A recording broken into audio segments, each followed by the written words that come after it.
तुम मुझे खून दो, मैं तुम्हें आजादी दूंगा, और आजादी मांगने से नहीं, आजादी छीनने से मिलेगी। मैं सुभाष चंद्र बोस, जिसने अन्याय और गलत के साथ कभी समझौता नहीं किया है और सही से अपना मुंह मोड़ा नहीं है, क्योंकि यह मत भूलो कि अन्याय और गलत के साथ समझौता करना ही सबसे बड़ा अपराध है। जब मैं 20 साल का था, मुझे पता चला कि कोलेरा बीमारी की वजह से मेरे देश के 2,50,000 लोगों ने अपना दम तोड़ दिया। मैं ये समाचार सुन के बहुत दुखी हुआ। मैंने देखा कि माँ अपने बेटे की लाश लेके रो रही है, तो दूसरी तरफ बेटा अपने पिता की लाश के बगल में बैठ के रो रहा है। मैं ये सब चीज देख के अत्यंत दुखी हुआ और मैंने उसी वक्त प्रण लिया कि मैं सुभाष चंद्र बोस प्रण लेता हूँ कि मैं इन सब चीजों से भारत को छुटकारा दिलाऊंगा और भारत को सपनों का भारत बनाऊंगा। मेरे पिताजी ने मुझे आईसीएस की नौकरी करने के लिए बोला, इसलिए मैं आईसीएस की नौकरी की तैयारी के लिए लंदन गया। मैंने लंदन में आईसीएस की नौकरी की तैयारी की और आईसीएस नौकरी पा ली। मैंने देखा कि मेरा पूरा देश लूट रहा है और जो मेरे देश को लूट रहे हैं मैं उनके साथ अपनी मौज काटूं। मैं ये सब चीज देख के अत्यंत दुखी हुआ। फिर मैंने उसी समय अपना त्याग पत्र दे दिया। मेरे पिताजी ने, मेरे माताजी ने, मेरे भाई ने कहा ऐसे मत कर, ऐसे मत कर, पर मैंने उनकी एक की भी नहीं सुनी। मैंने कहा मैं अपने देश को लूटने के लिए नहीं, मैं अपने देश को और बड़ा बनाने के लिए, अपने देश को आजाद करने के लिए और अपने देश को सपनों का भारत बनाने के लिए पैदा हुआ हूँ। फिर जब मैं लंदन से मुंबई आया, वहां लाखों लोग खड़े थे और पत्रकारों ने मुझसे पूछा आपने क्यों मलमलो बिस्तर को छोड़ के कांटे भरी जमीन को चुना? मैंने देखा कि एक छोटी सी आईसीएस नौकरी को छोड़ के यहाँ लाखों लोग आ गए, तो अगर मैं और मेहनत करूं तो पूरे भारत को जोड़ सकता हूँ। उसके बाद मैं बापू के साथ काम करने लगा।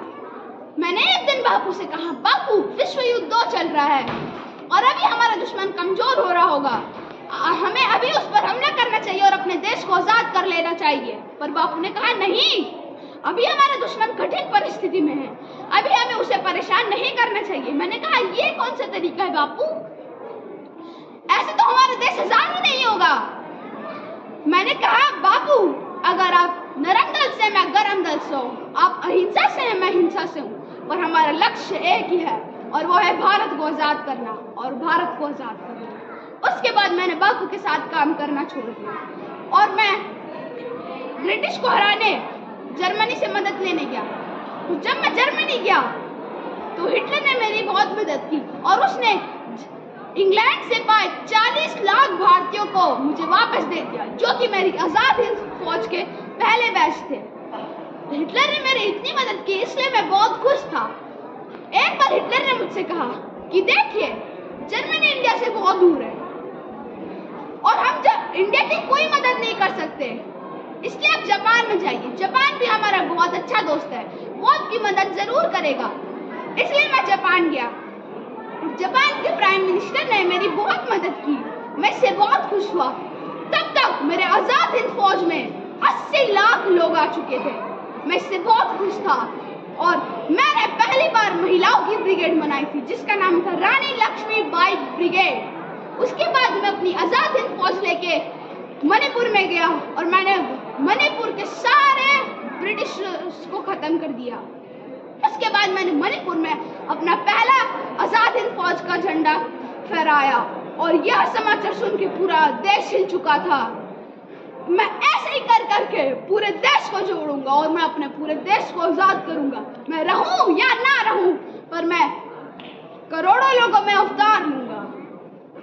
जोड़ी तोड़े डाक सुने क्यों, जोड़ी तोड़े डाक सुने क्यों ना से, तो बे एकला चलो, तो बे एकला चलो, जोड़ी तोड़े डाक सुने क्यों ना से, तो बे एकला चलो रे, तो बे एकला चलो रे, जोड़ी तोड़े डाक सुने क्यों ना से, तो बे एकला चलो रे, एकला चलो, एकला चलो, एकला चलो रे, एकला चलो, एकला चलो, एकला चलो रे, जोड़ी तोरे डाक सुने क्यों ना से, तो बे एकला चलो। खुशी के गीत गाए जा, खुशी के गीत गाए जा।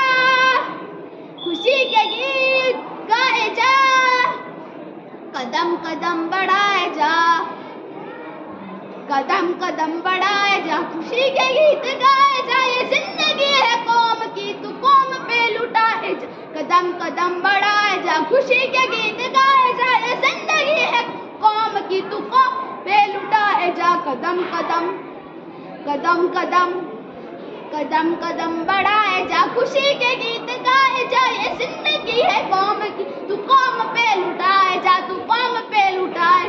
कदम कदम बढ़ाए जा, खुशी के गीत गाए जा, ये जिंदगी है कौम की, तू कौम पे लुटाए।